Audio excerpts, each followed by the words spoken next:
I'm Bridget Anderson at the Vancouver Resource Investment Conference, and I am joined by Jeff Berwick, who is the founder and chief editor of the Dollar Vigilante. You also started Stockhouse.com back in 1994, and you have since sold it. Welcome. Nice to see you again. Nice to see you too, Bridget. When we last spoke last January, you weren't very optimistic about the global economy. What would you say about the state of the economy now? I can't believe the changes in the last year. It's unbelievable. When I first started writing the Dollar Vigilante in about 2009, I thought, what am I going to write about every day? And now there's 10, 20 things to write about every single day. This system is in collapse, and it's unbelievable, and most people don't even see what's going on. So what are the top things that are grabbing your attention right now? Mostly, it's how the U.S. government and the Federal Reserve are reacting to all the problems. So you look at Paul Krugman. In the last year, he's come up with two plans, and he writes for the New York Times. His first plan was fake an alien invasion. And he said, what will happen is that everyone will create guns to fight aliens, and that will boost our economy. That didn't really work out. And then he said, well, let's make a coin and make it worth $1 trillion. We're in the last days of this financial system in the U.S. This is Zimbabwe. Talk to me more about that, because there's a lot of people out there that say, you know, things are starting to turn around. Yeah, if you watch CNBC, if you actually pay attention to the U.S. media, they will always tell you there's green shoots or it's going to be a recovery. Mm-hmm. There's no chance of that. You don't think there are any signs of that? It's not possible. The Why? U.S. government is now 40% of the GDP of the U.S. There's more people, there's 1 in 4 people children on food stamps in the U.S. right now. 1 in 6 Americans are on food stamps. There's so much debt, so much government involvement in the economy. There's 11 states in the U.S. now that have more people on welfare than who have jobs. And you don't think that the U.S. government can turn this around? It's not possible. Government can never help anything. And the U.S. government is actually showing now that it really just hurts everything. And this ship is going down. This is the USSR in 1989. That seems a bit dramatic. I hate to bring the truth so honestly and so outspoken. And I'm sure the people on CNBC don't want to hear this. Well, lots of people wouldn't believe you. They'd say, you know what, you're out in left field. You're nuts. They would have said the same thing in 1989 with the Soviet Union. There were so many people who were still talking about, oh, the communism is going to work. When it starts to collapse, it's going to happen very fast. We're not there yet. I believe it'll be a few more years. But if people don't start to wake up to what's going on, they're going to get hurt in this collapse. All right, so that's your thought about the U.S. economy. What do you see happening globally then? Globally? Mm-hmm. Well, most of the world is Western-based. A lot of the Europe, disaster. U.S., Canada, Australia, Japan, who also bought into these Keynesian central banking planning. Japan, I think, is going to be the first to fall.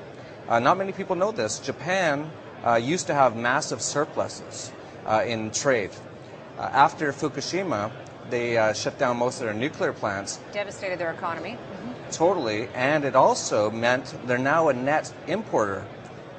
They also have a very aging population, very xenophobic population, and the new president or prime minister, whatever they call the top criminal in Japan, has now said that they're going to try to inflate as much as possible. And I really believe that the yen is going to be one of the first to fall. So you obviously have very strong beliefs. How do those beliefs shape the way that you approach your the markets and your financial behavior and attitude? Well, my beliefs aren't strong. They're just what I believe, and I say what I'm seeing. And most of the things you see on TV today are not real. We've actually lived in a completely false economy now for 40 years, since 1971. Ever since they took the gold backing away from the dollar, we've lived in a complete fairy tale economy. Almost everyone here probably has a car. They probably don't own it. It's probably leased. They probably have a house. They say they own it. It's probably a huge mortgage. It's a debt-based economy.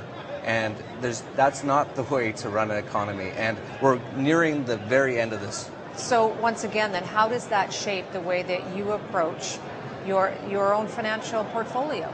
Oh, me personally, I think it's very important. I really believe that we have to be. This is the most dangerous time in human history for capital, in my opinion. You have to be very safe. You shouldn't be going out there looking for big gains right now. You should just be trying to retain what you have. And how do you do that then? How do you do that? A big part of it is just precious metals. Own gold and silver, but don't just own them in your own country. Your own government is going to be your biggest enemy in the future. As these nation states collapse, they always try to take as much as they can from their own tax slaves. So you diversify your holdings, and Yes. Are there any jurisdictions that you avoid? The biggest jurisdiction that I avoid is the U.S. That's going to be ground zero for this economic collapse. Okay, I want to talk to you a little bit about Galt's Gulch. This is a community that you're building in Chile. Tell me about it. Yeah, this evolved all organically. We've been talking about what's going on. There's a lot of people who understand what we're talking about. Ayn Rand wrote Atlas Shrugged, which talked about Galt's Gulch. And what happened in Atlas Shrugged was a lot of the world became socialist, communist, fascist, and all the productive people went to one place, and they just tried to escape it all. And we've actually created that vision of Ayn Rand in Chile. So this is it an anarchist community then? I'm an anarchist. Not everyone who's going to be there is an anarchist, but almost everyone who will go there will be definitely libertarian. They will believe in liberty. They will believe that you don't use force and violence and theft and... In theory, it sounds great, but do you not need laws in place when you have a community of people? That's a great question. That's a big question that anarchists always get asked. It's not that anarchists don't believe in law. We just don't believe in forced law.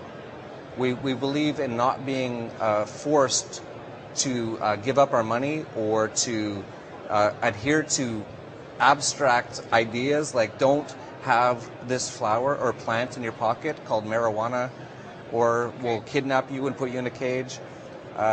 We just believe in voluntarism. We believe in a truly peaceful world. So how far around in development are you?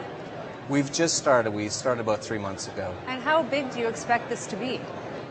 It's looking like it's going to be massive. So is this your plan in the event of some sort of economic collapse? It's evolved that way. I'm not a big planner.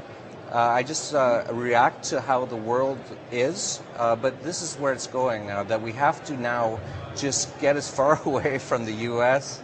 and from the Western world because this collapse is going to be messy. So you put pretty much the Western world in with the U.S. then?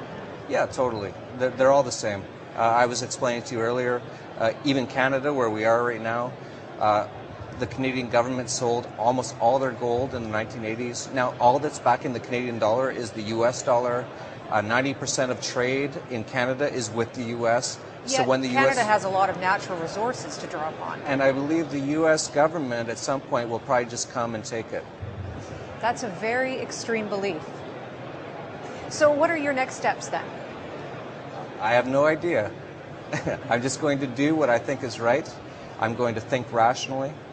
I'm going to react to the world around me. I'm not a big planner, as I told you, but I'm definitely thinking for investors, for people here at a Cambridge show, you have to be a little bit more safe than taking risks at this moment in time. Jeff, thanks very much. Always an interesting discussion. My pleasure, Bridget.